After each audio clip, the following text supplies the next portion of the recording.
Partout dans le monde, les villes se dressent vers le ciel. À New York, les tours scintillent comme des promesses de puissance. À Dubaï, elles transpercent les nuages, défiant la gravité et la logique. Mais en Europe, le ciel reste vide. Les clochers dominent encore les horizons. Et les rares tours, souvent, dérangent.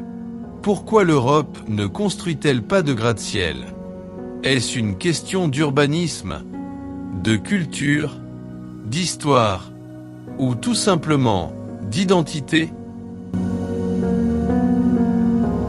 Aujourd'hui, on va remonter le temps, parcourir les rues, les siècles et les rêves, pour comprendre pourquoi notre continent a choisi de ne pas toucher le ciel. Les villes européennes ne sont pas nées de la modernité. Elles ont grandi lentement, couche après couche, siècle après siècle.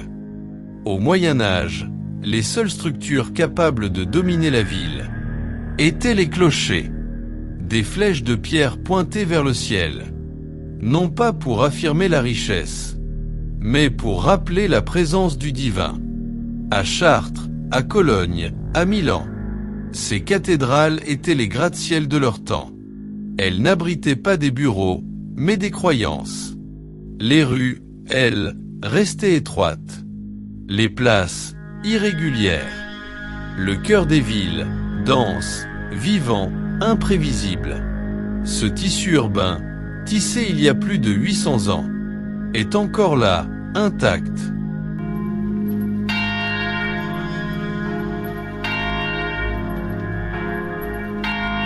Quand les États-Unis inventent la verticalité, l'Europe, elle, reste attachée à son sol.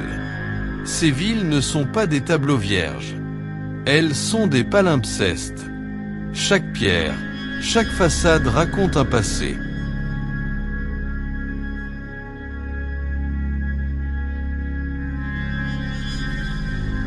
À la fin du XIXe siècle, le monde change. L'acier, le béton armé, l'ascenseur électrique, tout devient possible. À Chicago, puis à New York, on invente le gratte-ciel.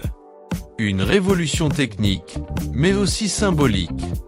L'homme s'élève au-dessus de la ville, au-dessus des autres. Pendant ce temps, l'Europe se remet des guerres, puis en subit d'autres. Ces villes sont bombardées, rasées, puis reconstruites, souvent à l'identique. À Varsovie, on reconstruit le centre historique pierre par pierre. À Londres, on rebâtit autour des églises préservées. Et à Paris, on garde les façades haussmanniennes. Comme un décor figé dans le temps. L'Europe reconstruit pour revivre, pas pour briller. Pendant que l'Amérique se projette dans l'avenir, le vieux continent se souvient. Et pourtant, certains ont tenté de briser la ligne d'horizon. En 1973, la tour Montparnasse sort de terre.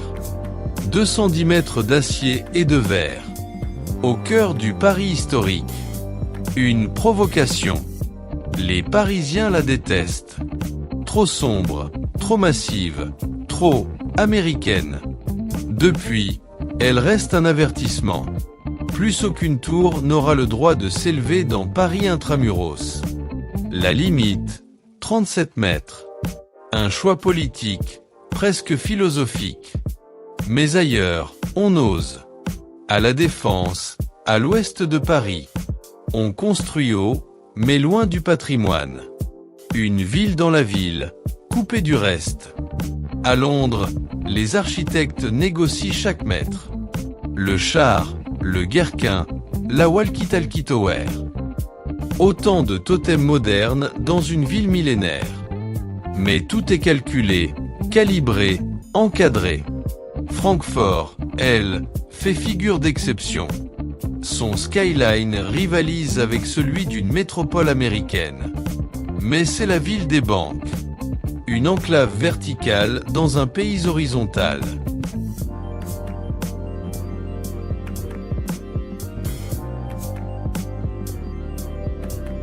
En Europe, le ciel n'appartient pas aux promoteurs.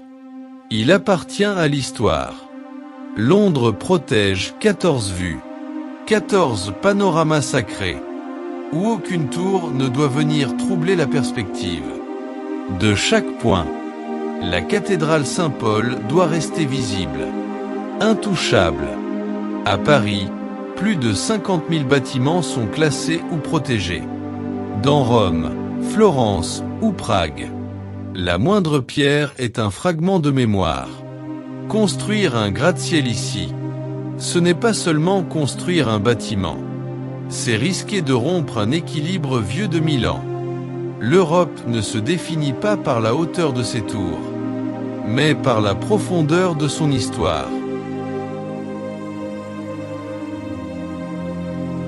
Mais ce choix a un prix. En refusant de construire haut, l'Europe a limité son espace. Et dans les grandes villes, l'espace, c'est le luxe ultime. À Paris, à Londres, à Amsterdam, les loyers explosent. Les jeunes peinent à se loger. Les classes moyennes s'éloignent. Et les centres deviennent des musées vivants. Les tours pourraient résoudre une partie du problème. Mais les exemples étrangers montrent que la verticalité n'est pas synonyme d'égalité. À New York, à Hong Kong, à Dubaï, les tours abritent des fortunes, pas des familles. Alors, que faut-il choisir? Préserver la beauté du passé ou accepter la laideur du progrès?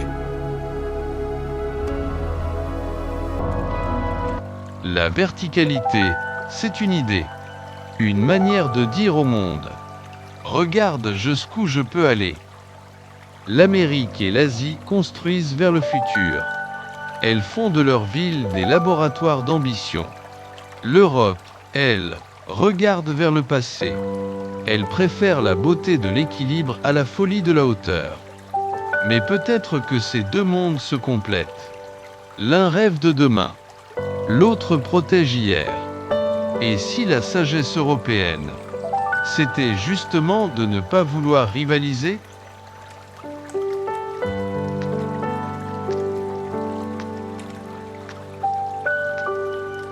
L'Europe ne construit pas de gratte-ciel, parce qu'elle en a déjà, invisible, silencieux.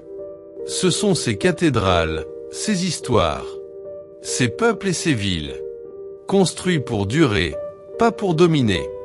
Là où d'autres défient le ciel, l'Europe dialogue avec lui.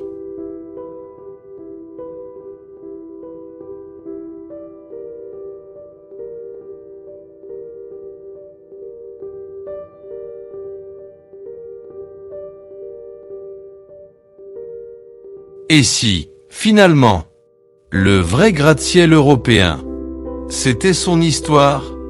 Si cette exploration t'a plu, abonne-toi pour continuer à découvrir le monde autrement.